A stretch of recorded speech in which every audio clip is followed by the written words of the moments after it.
Saludos terrícolas, sean bienvenidos a Voces con Eco, el podcast que surge de nuestra inquietud por cuestionar, reflexionar y despertar esa curiosidad sobre todos aquellos temas relacionados con la Tierra y quienes la habitamos.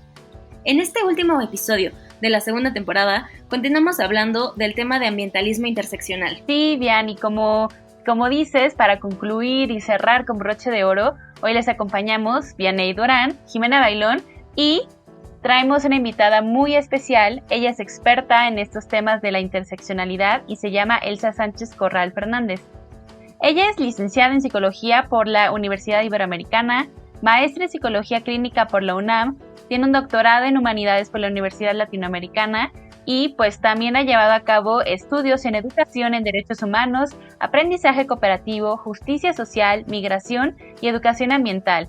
Cuenta con diversas publicaciones, entre ellas un manual de derechos humanos publicado por Amnistía Internacional, un libro sobre la identidad femenina en el arte medieval y un manual de entrenamiento para profesionales de la salud mental comprometidos con la justicia social. Bienvenida, Elsa, nos da mucho gusto que estés aquí. Muchísimas gracias por la invitación, con mucho gusto vengo a platicarles el día de hoy. Sí, muchas gracias, Elsa. Creo que pues es muy importante llevar a cabo diálogos interdisciplinarios porque a veces nos quedamos como con lo que aprendemos en nuestra sola carrera o con lo que aprendemos con nuestros grupos de amigos. Entonces, pues en particular mi caso, escuchar acerca de algo tan importante como la interseccionalidad desde la expertise de la psicología, pues me parece súper interesante. Gracias por acompañarnos.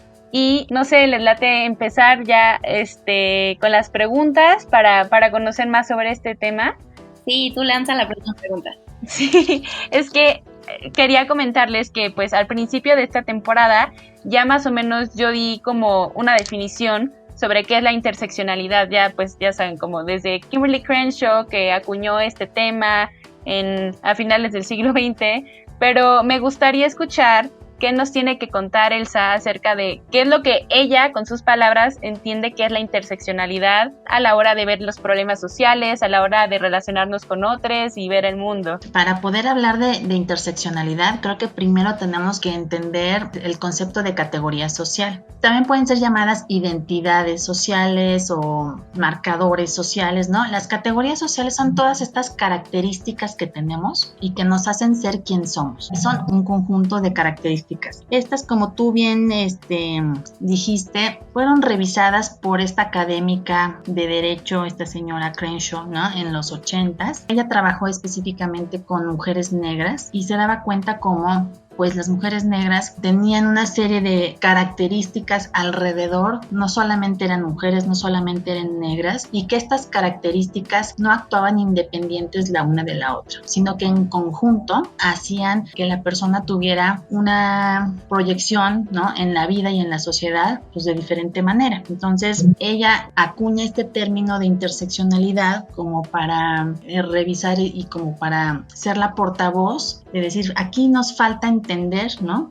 Las identidades, digamos que combinadas, ¿no? Las identidades aisladas no nos sirven para entender bien a las personas, sino que tenemos que ver el conjunto de ellas. Entonces de ahí surgió este concepto de interseccionalidad. Entonces la interseccionalidad es esta combinación que nosotros hacemos de categorías sociales, y bueno, los análisis interseccionales ya son precisamente una revisión de cómo este conjunto de categorías que tenemos impactan en nuestra vida. Pueden impactar de manera pues más positiva o más negativa, dependiendo de cómo estas categorías sociales están, digamos que catalogadas en el mundo y en la sociedad como cosas, como características privilegiadas o al revés, ¿no? Como características en desventaja. Precisamente entonces el análisis interseccional lo que hace es esto, ¿no? Ver cómo tus características, este conjunto, impactan en tu vida, ya sea negativa o positivamente. Y bueno, ella estudió, esta doctora Crenshaw, les dije yo que estudió sobre las mujeres negras, y ella hacía esta comparación, ¿no? Y decía, bueno, a ver, es que no es lo mismo ser mujer negra a ser mujer blanca, pero es que además hay que checar, ¿no? Y hay que revisar que no nada más es una mujer blanca, hay que checar qué nivel socioeconómico tiene, qué nivel educativo tiene, si tiene algún tipo de discapacidad, todas estas condiciones que rodean y que te hacen ser quien eres, ¿no? Y Elsa, justo esto que mencionas, yo creo que es importante que dices que a partir de lo que ella dijo en su momento, ya se vuelven como, o sea, es un estudio, es un análisis y como que justamente este concepto ha ido evolucionando a través de los años y que nos lleva a que hoy en día, a pesar de que estamos hablando dentro de un podcast de medio ambiente, necesitamos este análisis interseccional, ¿no? ¿Tú qué opinas de cómo ya desde el ambientalismo estamos hablando de interseccionalidad y estos como ejes que se cruzan para pues hablar de las identidades de quienes luchan? Bueno, como tú bien dices, este concepto de interseccionalidad ya se ha traspasado a muchas disciplinas. Empezó con ella, que ella es abogada, ¿no? La autora del concepto. Sin embargo, ya es utilizado y es revisado en multitud de disciplinas de las ciencias sociales, ¿no? Los antropólogos, los sociólogos, los psicólogos, también utilizan este concepto de interseccionalidad. Y pues sí tiene que ver mucho con lo ambiental, porque como sabemos, ¿no?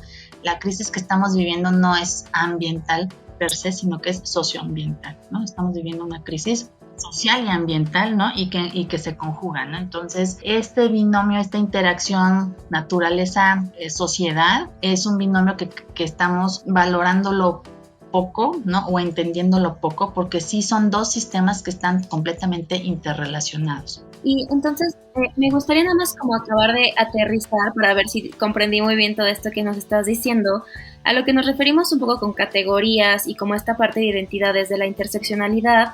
Digamos, para ponerle un ejemplo, al momento de yo presentarme con alguien, estoy usando como estas intersecciones, ¿no? De yo soy Vianey y yo soy una mujer, no soy mexicana, tengo tal orientación sexual, tengo tal identidad, y entonces va por esta parte, ¿no? Primero como identificar como en uno mismo o una misma estas identidades que te van conformando, ¿no? Soy más que mi nombre, soy más que una nacionalidad, sino que estamos compuestos y compuestas de muchísimas otras cosas.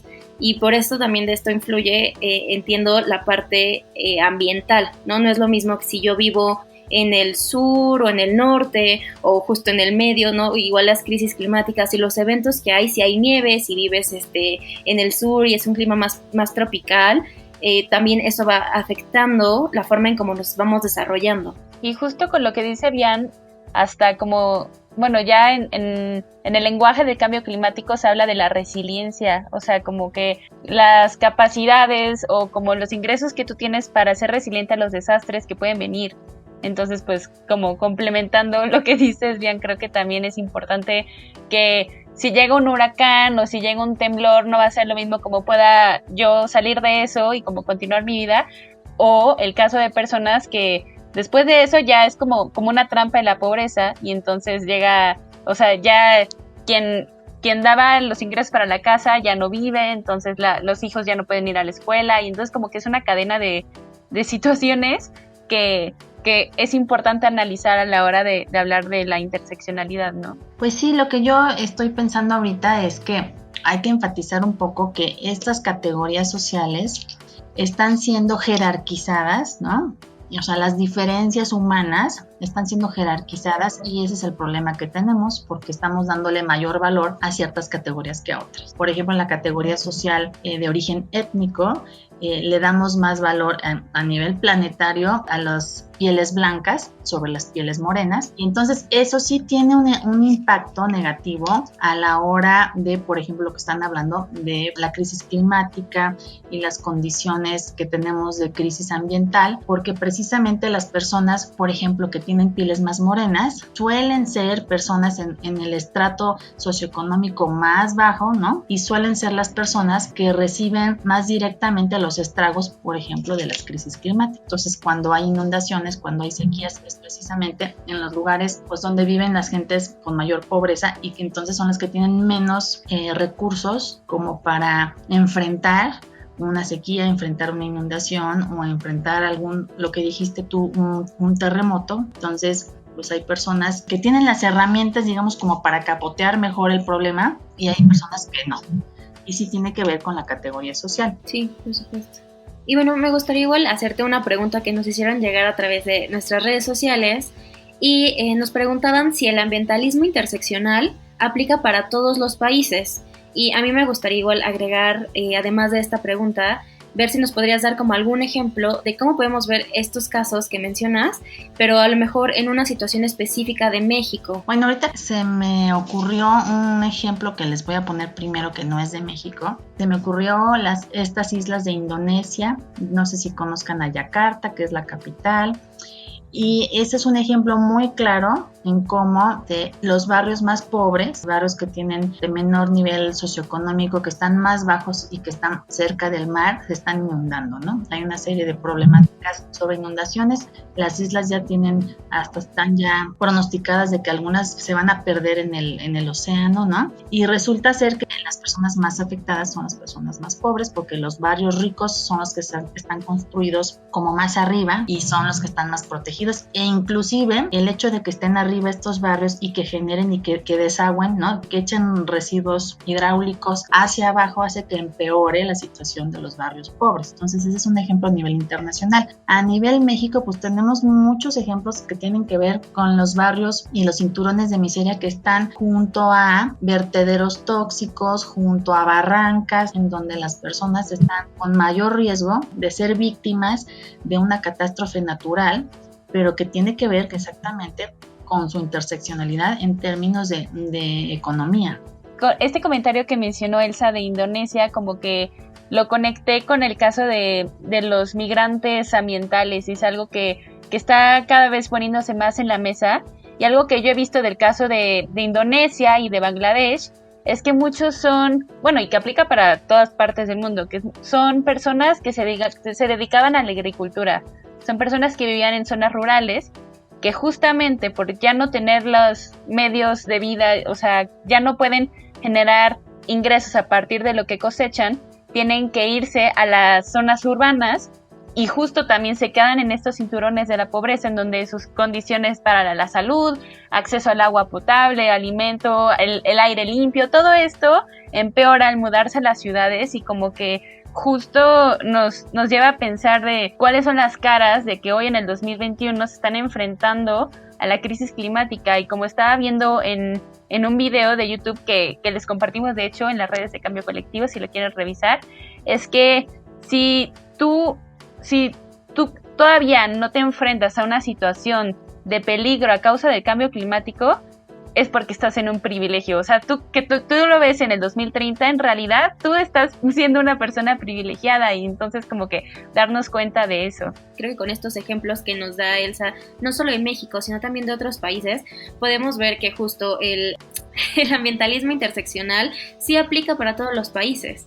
Y justo con esto que mencionas de los migrantes ambientales, yo lo conocía como refugiados, que normalmente hablamos de términos de refugiados cuando hay guerras, ¿no? Entonces es un refugiado cuando está huyendo de una guerra, pero ahorita estamos llegando a una situación de la cual ya no solo hay refugiados de guerra, sino hay refugiados a causa de la crisis climática, y se me hace una cosa súper impactante. De verdad estoy yo impresionada, y lo mencionábamos también en la temporada pasada con el experto que nos acompañó, que fue Adrián, lo que pasó el año pasado con los huracanes, que hubo muchísimos huracanes, creo que había 4 al mismo tiempo, y que muchos de esos pasaron por México, y entonces los que acabaron sufriendo las consecuencias de estos desastres naturales fue la gente pues más marginada de Tabasco, por ejemplo, y ni tan marginados, incluso la gente que vivía allá como en la ciudad y así, también fueron como las principales personas que sufrieron estas consecuencias, ¿no? Y que se quedaron sin casa y que estaban viviendo en agua.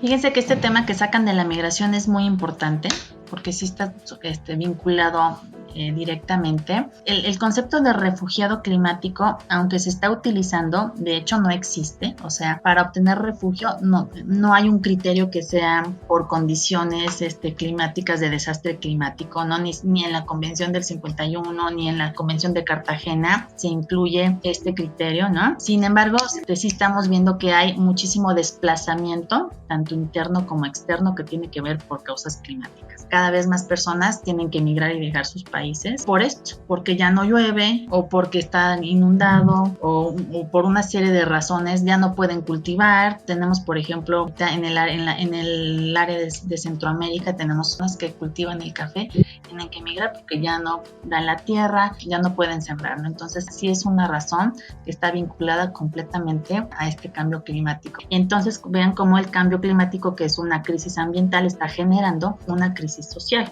que es la migración, el desplazamiento forzado. Sí. Oye, y Elsa, justo esto que dices de que no está incluido en el Acta de 51 y que no se reconoce como el término de refugiado, justo tiene que ver, bueno, y también de migrante, o sea, muchas veces no te reconocen que tu causa por migrar sea el medio ambiente o un desastre climático, no tienen esta visión interseccional. O sea, las personas que están recibiendo a los migrantes muchas veces dicen como, es que tú eres un migrante económico. O sea, tú lo que me estás diciendo es porque, o sea, si ya no tienes para cosechar, que no tienes ingresos, que no tienes para tu alimento, eres un migrante económico. Y falta como esta visión más integral y más como de analizar la historia, de que no se trata nada más que ahorita ya no tenga dinero y que ya no esté vendiendo lo que coseché, sino que ocurrió este huracán. En el caso de Centroamérica, no me acuerdo ahorita el nombre del huracán, pero lo que sucedió es que a partir de eso pasaron años y años y años y la gente no se puede recuperar en Honduras después de eso. O también lo que sucede es que como que hay un evento climático extraño que ocurre en el Triángulo Norte que no solamente hace que ya no llueva, sino que se erosiona el suelo. Entonces creo que hace falta tener como todas estas razones para analizar quién está migrando y por qué darles esta protección que es necesaria, y a veces pues siento que desde el privilegio es muy fácil juzgar y rechazar a las personas que están migrando por estas cosas. Es toda una cadena la que surge a partir de un evento que creemos que es aislado. Y la verdad es que se desencadena, es como, ay, bueno, ya pasó el huracán, ¿no? Ya estás bien, pero no, la realidad es que se desencadenan muchísimos factores a través de ese único evento, ¿no? Y probablemente no sea el único. Claro, sí. Lo que yo les iba a decir es, para complementar, es que las migraciones cada vez más son mixtas, ¿no? Estamos viendo que está creciendo ¿qué quiere decir esto? Quiere decir que las personas migran ya por varias razones, no solamente por una. Tradicionalmente era la migración económica, no los migrantes económicos, que era por pobreza, pero ahora se suman también la violencia, por ejemplo, y también se suman los desastres naturales, que hacen que las personas tengan que migrar de su hogar, ¿no? Y también, dependiendo de la interseccionalidad la interseccionalidad del migrante suele ser muy negativa, en el sentido de que suelen ser personas pues con un nivel económico bajo. Estamos hablando tanto en Centroamérica como de otros extracontinentales, ¿no? Pero un nivel educativo bajo, o sea, van sumando una serie de categorías sociales en desventaja que los hacen más propensos y con más riesgo a sufrir discriminación, marginación, segregación, pues en su camino, ¿no? En el trayecto de la migración. No solamente en el trayecto, sino en el lugar destino. Tanto en México, se quedan en México como si le siguen al norte, ¿no? Está pasando esta situación. Entonces sí es importante verlo desde una concepción más global y de ver qué está pasando. Por ejemplo, también está subiendo el número de migrantes, de niños y niñas no acompañados. Entonces, esta población pues tiene además más riesgos, ¿no? Porque son menores de edad y vienen no acompañados. También los migrantes que son mujeres, ahí tenemos otro factor muy importante a considerar en su interseccionalidad, porque también tienen mucho más riesgos las mujeres que los hombres en la migración. Sí, definitivamente. Sí, y esto que mencionas, Elsa, esto que dices de que las personas migrantes tienen a la interseccionalidad como algo negativo, como que se relaciona mucho con la criminalización que existe hacia ciertos grupos poblacionales, ¿no? Y algo que estábamos platicando Vianey y yo es como esta diferencia entre ser un ambientalista, entre comillas, blanco, privilegiado, que tiene como el acceso a redes sociales y que a partir de ahí puedes alzar la voz y que te unes a movimientos que surgieron en países europeos como el Fridays for Future, y lo que pasa del otro lado, ¿no? Las personas que viven en Xochimilco y que están luchando por su agua, por el territorio, y cómo toda esta criminalización a personas que pues se intersectan con identidades que son, o sea, la raza, la residencia, la pobreza, la pertenencia a un grupo indígena como, no sé, la población Mixe, la población celtal en Chiapas. O sea, creo que eso es algo muy grave y que se debería empezar a analizar, como dicen, no solamente en el tema de la migración, sino pues hacia dónde estamos dirigiendo nuestra lucha ambiental. O sea, estamos enfocándonos en este grupo de personas o nos estamos abriendo a ser como más incluyentes y abrazar todas estas otras luchas por el territorio que también son importantes, pero como que las hacemos menos o como que pensamos que que no son luchas que valen la pena porque pues no están en esta tendencia de cómo se hace la lucha climática. ¿Qué opinas acerca de esto? Te podría decir dos cosas. Uno, que sí se están haciendo esfuerzos para incluir y darle voz a estas personas.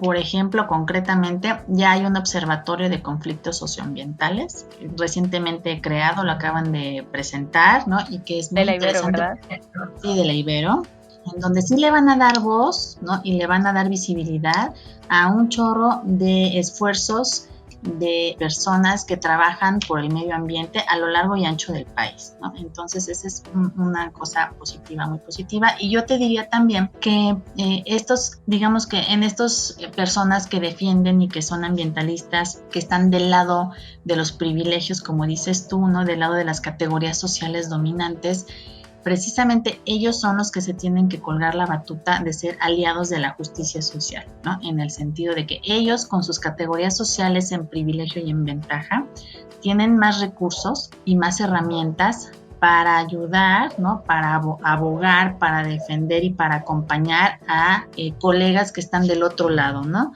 Que tienen categorías sociales en desventaja y que tienen más dificultades para moverse y para abrirse camino, ¿no?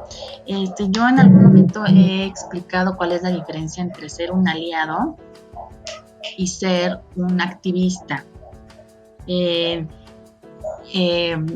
Un aliado de la justicia social precisamente pertenece, ¿no? A grupos en privilegio, ¿no?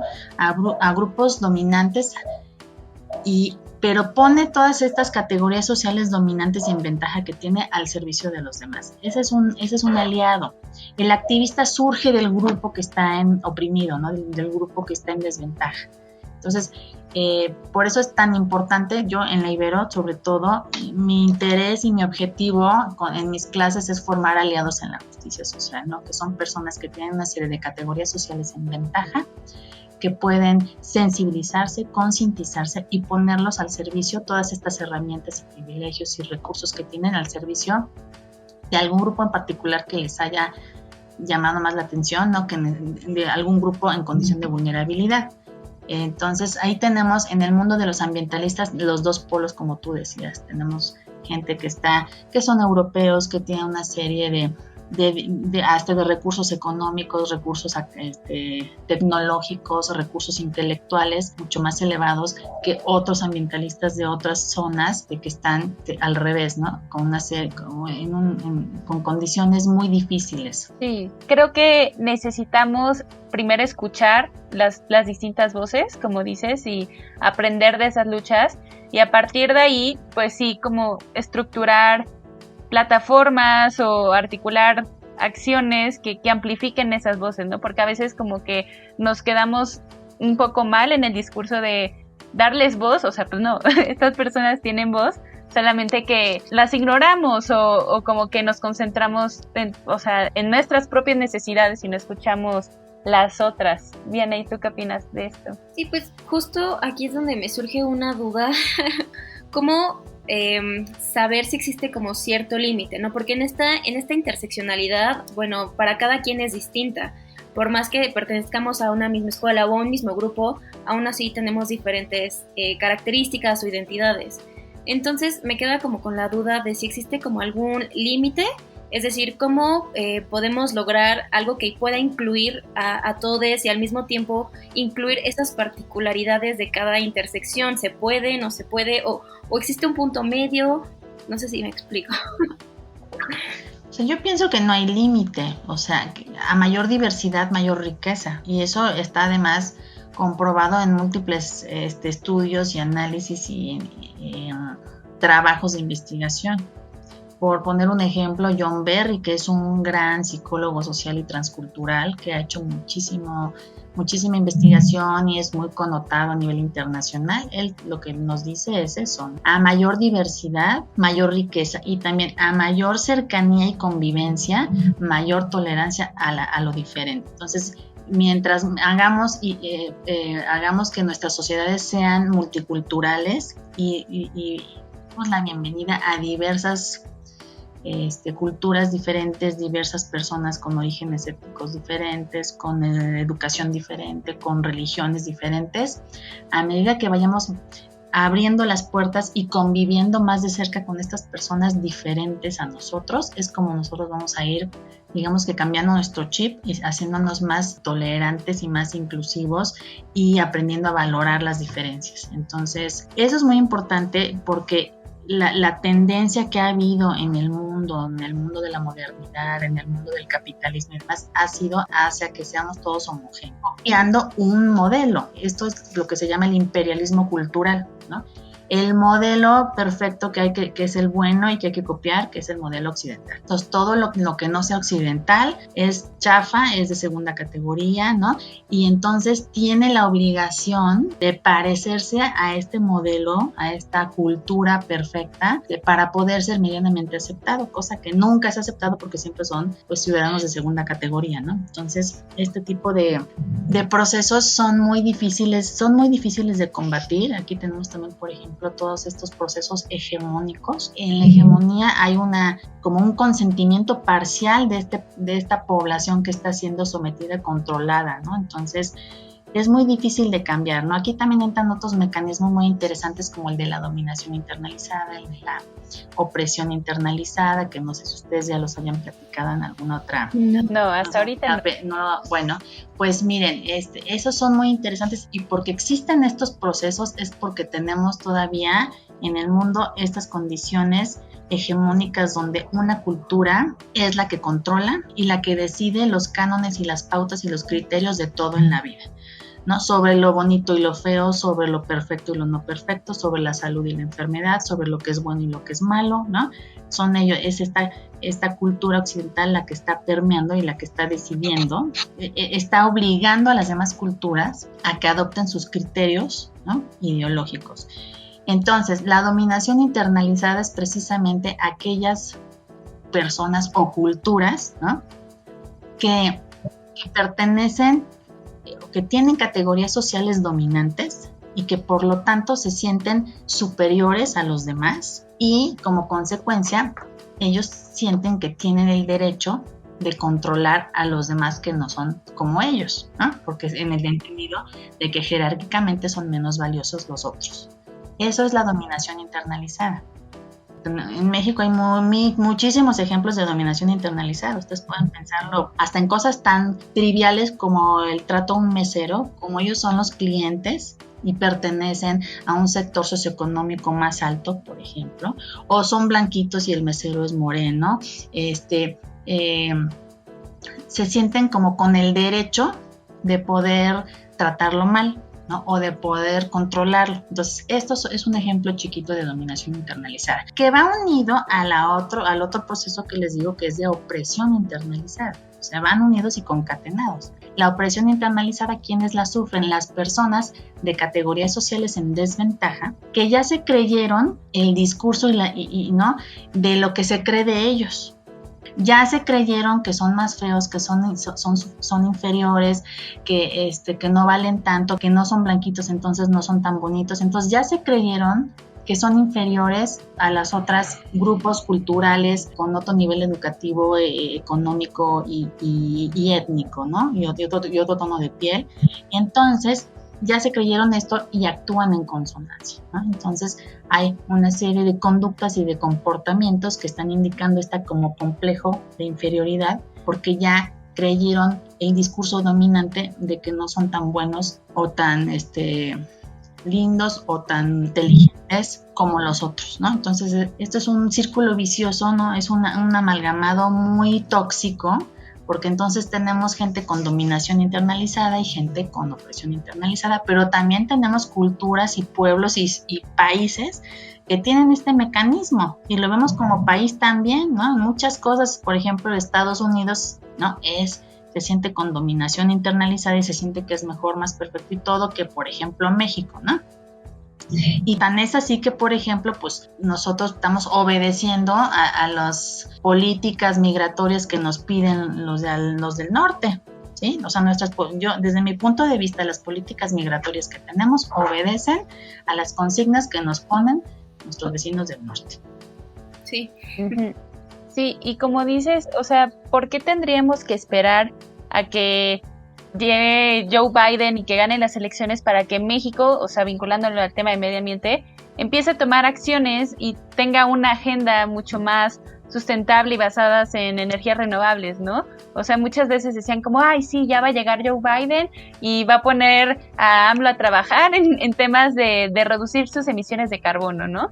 Y dices como, ¿por qué? O sea, ¿por qué México no puede tomar las acciones y a partir de, pues, de lo que sabe, lo que necesitamos nosotros como mexicanos, construir, pues, infraestructuras mucho más verdes y mucho más amigables con el medio ambiente? Y esto que mencionas, Elsa, creo que es súper importante también en la lucha ambiental, esta necesidad de dominación internalizada que tenemos, que a veces muchas personas nos sentimos con la superioridad moral de señalar y decir como, oye, tú no estás comiendo carne, no estás contribuyendo al tema, ¿no? Tú estás usando popotes también, o sea, y no te das cuenta como que hay detrás, son personas con distintos niveles socioeconómicos que nosotros y como que es muy fácil señalar y no ver que tal vez desde su forma de vida ellos ya tienen una huella de carbono mucho menor que la de nosotros y no están señalándonos a nosotras cómo vivir. Entonces, pues creo que es súper importante esto que nos traes al tema y pues ya necesitaríamos ir cerrando. Bian, ¿quieres decir algo antes de que concluyamos? A mí nada más tenía al principio la duda de cómo justo saber si estoy haciendo un activismo interseccional, ¿no? Pero creo que justo Elsa, igual en su experiencia, todo esto que nos ha compartido, creo que es muy importante primero justo cuestionarnos, ¿no? A nosotras mismas y decir, a ver, ¿dónde estoy yo? ¿Cuál es mi intersección? ¿De qué privilegios gozo? Y a lo mejor yo como mujer también vivo una parte de opresión, pero también no voy en cierta escuela, tengo cierto nivel socioeconómico, entonces eso me da ciertos privilegios. Entonces ahora como desde mis privilegios podría también, ¿no?, enfocarlos hacia una lucha. No sé, como que me quedo yo mucho reflexionando en esto y hasta me voy como con más emoción y más motivación de, ok, ya sé por dónde ir y cómo hacerle para esta lucha, ¿no? Como en verdad enfocar todo lo que tengo, todos mis recursos, tanto personales como económicos, para en verdad poder tener algún impacto. Muy bien, yo la verdad quiero decirles que esto que estás diciendo, Vianey, tiene que ver con la importancia del autoconocimiento. Porque cuando tú te conoces y haces una revisión de tu propia interseccionalidad, te entiendes, ¿no? Ves cuáles son tus puntos de fortaleza donde puedes apoyar, ¿no? Y ves dónde tienes tus puntos débiles, no débiles, sino de desventaja, ¿no? Donde sí tienes, todo mundo tiene categorías sociales en desventaja, eso es un hecho. Nada más que hay gente que tiene muchas más que otras, ¿no? Como tú dijiste, tú ya descubriste en ti que, bueno, ser mujer, ¿no?, estás dentro de la categoría en desventaja en términos de género, ¿no? Pero tienes otras categorías que te ayudan a capotear ese ser mujer y que si tú vas a llegar a sufrir, por ejemplo, sexismo, ¿no?, seguramente tendrás más herramientas para defenderte con todas las otras categorías sociales que tienes. Entonces, eso es un punto muy importante del autoconocimiento. Sí, totalmente. Y otra cosa que les quería decir es que evidentemente la huella de carbón, mientras más categorías sociales en ventaja tengas o dominantes, más es tu huella. Eso es un hecho, ¿no? Hay muchos estudios donde dicen, por ejemplo, tener menos hijos ayuda muchísimo, pero no es lo mismo, ojo, no es lo mismo, y los estudios lo dicen, hablando del mundo occidental, de europeos y de gringos, porque no es lo mismo tener un hijo en Bangladesh que tener un hijo en Estados Unidos. O sea, todo lo que conlleva el gasto y el consumo y todo a un niño que vive en extrema miseria, pues no es lo mismo. Entonces, este control de la natalidad, que sí es muy debatible, ¿no?, pero sí está enfocando a los países ricos, ¿no? No está enfocando a los países pobres en este término de cómo ayudar a mejorar el medio ambiente, ¿no? Y no se diga los viajes en avión y los viajes en automóvil y, como dijeron ahorita, el consumo de carne. ¿Quiénes son los que viajan en avión, los que tienen coches y los que comen más carne? Pues el hemisferio norte. Sí, totalmente estoy de acuerdo con lo que dices. Y y creo que nos deja mucho para reflexionar. Esto último que mencionas del autoconocimiento creo que es muy importante. También antes de meterte a una lucha por el tema social que tú elijas, es muy importante esto, como si quieres cuidar a otros, cuidarte a ti primero y conocerte para que a partir de ahí tú puedas articular acciones que tengan pues un mayor alcance y trasciendan. Y pues te quería agradecer, Elsa, por dedicarnos estos minutos para platicar con nosotras y pues darnos todas estas herramientas para seguir trabajando en el tema. Muchas gracias. Al contrario, gracias a ustedes por invitarme. Y bueno, igual en nuestras redes sociales les estaremos dejando algunas dinámicas con algunos test para que puedan ustedes igual ir viendo cómo está su huella de carbono, dependiendo de cómo están también sus privilegios. Y pues igual, Elsa, quería agradecerte muchísimo tu tiempo. Ya para finalizar, no olviden que pueden encontrarnos en Instagram y en Facebook como Cambio Colectivo MX y también en la red oficial del podcast, que es Voces con Eco, y en Instagram. Y pues ahí nos pueden mandar todas sus preguntas, dudas, comentarios o sugerencias que les hayan salido después de escuchar estos bellos capítulos. Sí, y pues eso es todo por el capítulo de hoy, terrícolas. Queremos mandarle un saludo y agradecimiento a Emilio Sosa, a Miguel, que nos ayudan a editar este podcast. Y recuerden darle amor a Pachamama, darse amor entre ustedes, que es lo que platicamos ahorita. Nunca dejen de luchar y cuestionar todo lo que se les presenta. Nos escuchamos el siguiente lunes y eso es todo. Muchas gracias. Adiós. Gracias. Adiós.